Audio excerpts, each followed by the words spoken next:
នេះសម្រាប់ account tập ចូលស្តុកថ្មីអ្នកគ្នាអាចចូលទិញទៅតម្លៃធូរថ្លៃទេដូច CapCut នេះអីសម្រាប់តម្លៃ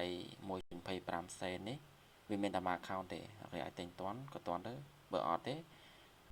នេះវាមានតម្លៃ 1.75 សេនមាន 3 account ដែរនេះលក់ធូរថ្លៃជាងគេហើយអ្នកគ្នាអាចឆែកមើលបានតម្លៃវាអត់មានប៉ុណ្ណឹងទេ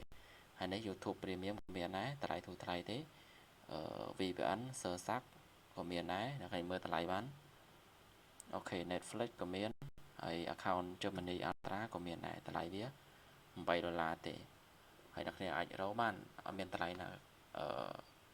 ក្រោមខ្ញុំទេមានតែខ្ញុំទេទាបជាងគេហើយយើងប្រើប្រភេទ private ទៀតដូច CapCut ហ្នឹងគឺ private ទេមានការធានាជូនហើយអ្នកគ្នាអាចចូលមើលព័ត៌មានបាននៅក្នុងក្រុមរបស់ខ្ញុំបាននេះ scan ចូលមក